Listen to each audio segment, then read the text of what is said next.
Hybrid courses ഈ നമ്മൾ ഈ ക്യാമ്പസിൻ്റെ ഉള്ളിൽ മാത്രം പാർട്ട് ടൈം ചെയ്യാൻ പറ്റുള്ളൂ, പുറത്ത് പോകാൻ പറ്റില്ല, അല്ലെങ്കിൽ നമ്മൾ പഠിച്ച കോഴ്സ് റിലേറ്റഡ് ആയിട്ടുള്ള പാർട്ട് ടൈം തന്നെ പുറത്ത് പോകണമെങ്കിൽ അത് തന്നെ ചെയ്യണമെന്ന് നിർബന്ധമുള്ള ഒരു കോഴ്സ് സ്ട്രക്ചർ എന്ന് പറയുന്നത് അത് ട്രഡീഷണൽ കോഴ്സസ് ആണ്. ആ കോഴ്സുകളുടെ പേര് ട്രഡീഷണൽ കോഴ്സുകൾ.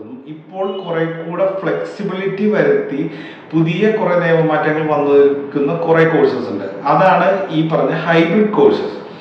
ഹൈബ്രിഡ് കോഴ്സസിന്റെ ഒരു ഗുണം എന്താന്ന് പറഞ്ഞാൽ, നിങ്ങൾക്ക് പഠിക്കുന്ന സമയത്ത് തന്നെ നിങ്ങൾക്ക് ക്ലാസ് അവേഴ്സിൽ ഫ്ലെക്സിബിലിറ്റി ഉണ്ട്. ഇപ്പൊ ഒരു സെമ്മിൽ തന്നെ നിങ്ങൾക്ക് ഒരു നിശ്ചിത അവേഴ്സ് മാത്രം നിങ്ങൾക്ക് ഓൺ ക്യാമ്പസിൽ വന്ന് ക്ലാസ് അറ്റൻഡ് ചെയ്തിട്ട് പോകേണ്ട ആവശ്യം വരുള്ളൂ.